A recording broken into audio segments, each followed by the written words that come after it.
आप सभी जानते होंगे कि पुत्रदा एकादशी आ गई है और आप सभी को अपनी इस पुत्र प्राप्ति की इच्छा के तहत और साथ के साथ मेरे जो गर्भस्थ शिशु है, आप जानते होंगे वेद शास्त्रों में गृहस्थ जन का एक नियम है कि आवश्यक रूप से संतान होनी चाहिए। पुत्र प्राप्ति की इच्छा है तो वह होनी चाहिए। अगर माता के गर्भ में भी संतान है तो उसकी ठीक ठाक से डिलीवरी हो जाए, उसके नवग्रहों की दशा सुदृढ़ हो, वह कुशाग्र बुद्धि से हो, उत्तम शरीर हो और अपने आप में सभी सत्कर्म को करने वाला हो, माता पिता का कहना मानने वाला हो। इसके लिए आपको प्रभु की भक्ति करनी चाहिए तथा भगवान की कृपा से बच्चे में एक अच्छे गुण विकसित होते हैं, ऐसा शास्त्र प्रमाण कहता है। तो निरंतर आप सभी को, अगर आप व्रत कर सकते हैं पति पत्नी साथ में तो अति उत्तम है, नहीं कर पाते हैं तो भी कोई दिक्कत की बात नहीं। इस वीडियो में सिर्फ आप पुत्र प्राप्ति का ही उपाय जानेंगे और संतान की लंबी आयु का वरदान कैसे आप प्राप्त कर सकते हैं। अगर गर्भ में शिशु है तो भी आपको यह कार्य करना है। तो आप सभी को यह कार्य कैसे करना है ध्यान से सुने। जैसा कि नाम से ही स्पष्ट है, पुत्रदा एकादशी, पौष महीने में यह एकादशी आती है और 2025 की यह पहली एकादशी है। आप सभी जन्म जो है देने वाले शिशु के लिए और आने वाले शिशु के लिए या किसी भी स्वरूप में पुत्र प्राप्ति की इच्छा से इन कार्यों को करते हैं तो निश्चित रूप से जिस कामना के तहत आप कार्य करना शुरू करेंगे उस कार्य में आपको गति प्रदान होगी और रोग दोष कष्ट संकट पीड़ा से मुक्ति मिलना आरंभ हो जाएगी। तो आप सभी जानते होंगे इसमें सभी शास्त्रों में वर्णित है कि हमें श्री नारायण की पूजा करनी चाहिए। उसमें लड्डू गोपाल सबसे प्रथम आते हैं और श्री नारायण को सबसे अधिक जो प्रिय वस्तु है वह है तुलसी। भले ही 56 भोग आप भगवान जी के समक्ष प्रस्तुत कर दे परंतु वह उसे तभी स्वीकार करते हैं जब उसमें तुलसी जो है समर्पित की हो। तुलसी माता का महिमा इतना अद्भुत कहा गया है जैसे कि वह माँ लक्ष्मी स्वरूपा मानी जाती हैं और प्रत्येक गृहस्थ जीवन में हमें तुलसी के लिए विशेष पूजन अर्चन करना चाहिए। सबसे पहले तो आपको जो कार्य करना है वह तुलसी माता के निमित्त इस सर्दी में आवश्यक रूप से किसी मंदिर प्रांगण में आपको तुलसी भरी सर्दी में अगर बिना वस्त्र के जो है दिखाई देती है तो सबसे पहले लाल या पीला रंग का जैसा भी आपके पास कपड़ा हो, हमेशा पीला रंग का कपड़ा हमेशा जो संतान प्राप्ति के लिए होता है वह बहुत श्रेष्ठ माना जाता है और श्री नारायण को भी पीला कपड़ा बहुत प्रिय है। तो किसी भी मंदिर प्रांगण में सबसे पहला आपको यह कार्य करना है कि तुलसी अगर आपको बिना चुन्नी के दिखाई देती हैं, बिना वस्त्र के दिखाई देती हैं तो तुरंत अपने घर पर तो आप पीला वस्त्र श्री नारायण की स्वरूपा तुलसी को उड़ाते ही होंगे, परंतु किसी मंदिर प्रांगण में एकादशी के दिन तुलसी अपनी मनोकामना बोलकर आप जरूर से उड़ाएं। इससे बहुत सौभाग्य में वृद्धि होती है। जिस कामना के तहत यह कार्य करेंगे उस कामना की आपकी पूर्ति होगी, यह बात निश्चित रूप से है।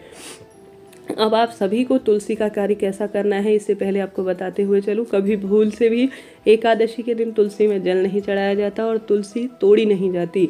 इस नियम का ध्यान रखें तभी आपका उपाय सार्थक होगा। यह गलती कभी ना करें कि कभी भी तुलसी हमेशा पूजित है, हर स्वरूप में पूजित है, परंतु एकादशी के दिन तुलसी मैया स्वयं निर्जल व्रत करती है श्री नारायण के लिए।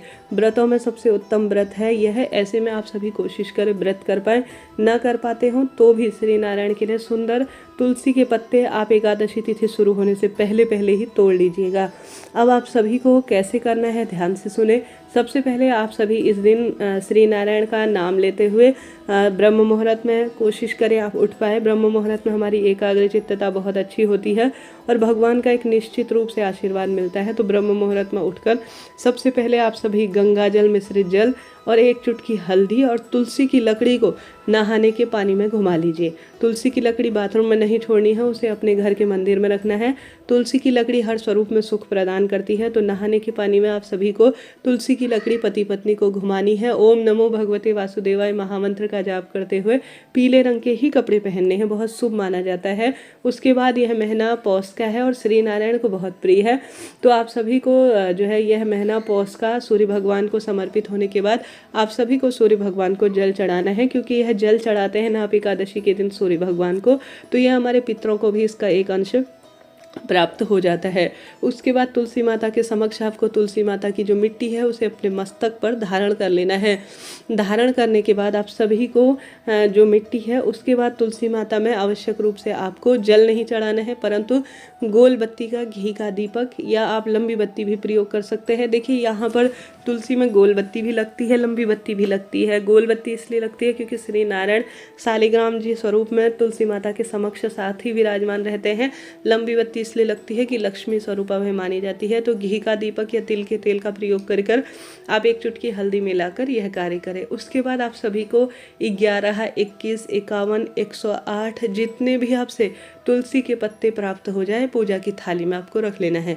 यहाँ पर 1 दिन पहले ही तुलसी के पत्ते आपको तोड़ लेने हैं। ध्यान रहे तुलसी कभी बासी नहीं होती है, इस चीज़ का आप ध्यान रखिए। इसके बाद आप सभी को क्या करना है, तुलसी की सूखी लकड़ी का भी प्रबंध कर लेना है। कहीं भी अपने घर में तुलसी की सूखी लकड़ी नहीं है तो कहीं से भी तोड़कर ले आएँ। लेकर आने के बाद कपूर इत्यादि आपको मिल जाए तो वह भी आप साथ के साथ रख लीजिए। अब आप सभी को विधि विधान से अपने घर के मंदिर में आ जाना है।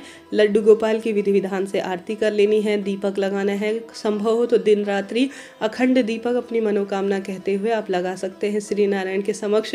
संकल्प लेकर अपने दाहिने हाथ में, चावल का इस दिन प्रयोग नहीं किया जाता, इस बात का भी ध्यान रखते हुए कार्य कीजिएगा। अपने दाहिने हाथ में गेहूं या पीले फूल का आप अपना नाम गोत्र बोलकर श्री नारायण आज एकादशी व्रत में पुत्र प्राप्ति की कामना या अपने संतान की लंबी उम्र के लिए कर रही हूँ, मेरी प्रार्थना स्वीकार करें, ऐसी प्रार्थना करते हुए आप संकल्प लिए हुए सामग्री को जमीन पर छोड़ दीजिए। उसके बाद आप विधि विधान से लड्डू गोपाल को कच्चा दूध, तुलसी पत्र, शंख में डालकर स्नान कराएं। फिर उस जो है चरणामृत को, जो स्नान करा हुआ दूध है, उसे थोड़ा सा ग्रहण कर सकते हैं। यह प्रसाद अपने आप में अद्भुत माना जाता है। इसके बाद पीले पीताम्बर वस्त्र लड्डू गोपाल को आप समर्पित करें। दीपक लगा दिया आपने, पीले फूल चढ़ा दिए। उसके बाद आपके पास जो है मौसमी फल, उनका आप भोग लगाएं। उसके बाद आप सभी क्या करें कि जो मैंने आपको बताया था तुलसी की लकड़ी, उसमें से तुलसी की 2 लकड़ी तो आपको कच्चा सूत लपेटकर श्री नारायण के समक्ष प्रस्तुत कर देना है। बची हुई जो तुलसी की लकड़ी है, आज के दिन हवन करना बहुत शुभ माना जाता है। अगर आपसे हवन हो पाता है तो आप करें, नहीं तो जो 2 कपूर मैंने बताए और 2 तुलसी की सूखी लकड़ी और 2 लौंग आपको पूरे घर में घुमाकर जो हवन का भाव करते हुए वह अच्छी तरह से जला देना है। तुलसी की लकड़ी का इस दिन दीपक लगाया जाता है, तुलसी का हवन किया जाता है। अगर हवन आपसे हो पाता है तो बहुत शुभ है, नहीं तो तुलसी की लकड़ी, कपूर और लौंग आपको जरूर से घी की आहुति देते हुए प्रज्वलित करने का प्रयत्न करना है, हवन का भाव करते हुए यह कार्य करना है। तुलसी की लकड़ी का दीपक आपको लगाना है।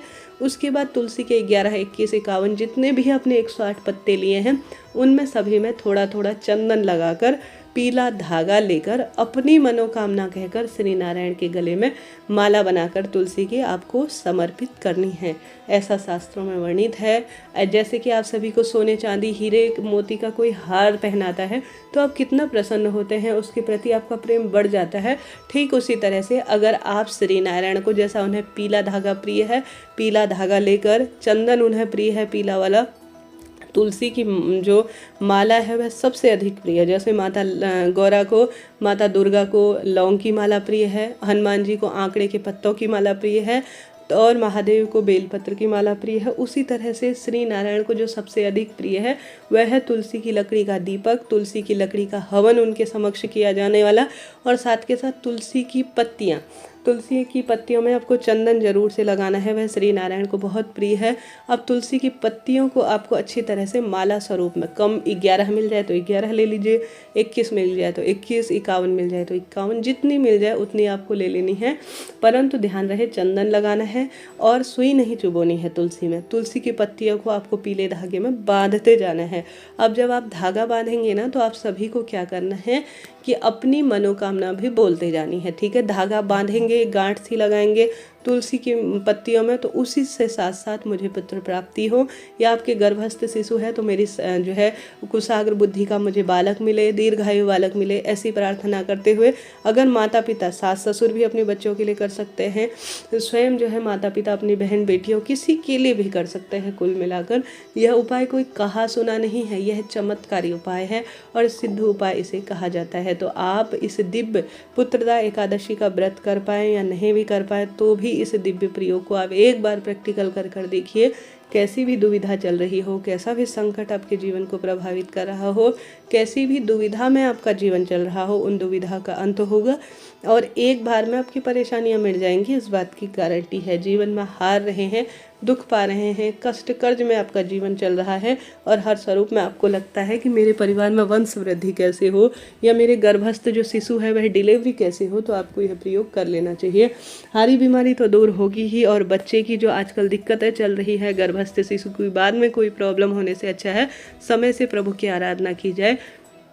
तो गर्भवती महिलाओं को तो पूरे गर्भस्थ शिशु का आवश्यक रूप से, जब तक पेट में बच्चा है, ओम नमो भगवते वासुदेवाय या श्रीमन नारायण का राधा राधा का जाप करना चाहिए। और साथ के साथ संतान गोपाल मंत्र को निरंतर स्वरूप में सुनना चाहिए। पढ़ नहीं सकते, जप नहीं कर सकते, इतनी क्षमता सामर्थ्य नहीं है, तो सिर्फ श्रवण कर लेने मात्र से भी आप सभी यह कार्य कर लेते हैं तो आपको सभी सुफल प्राप्त होना और अपने आप में पॉजिटिव एनर्जी का संचार होगा। राधे राधे, हर हर महादेव। यह वीडियो शेयर जरूर से कीजिएगा, लाभ होगा।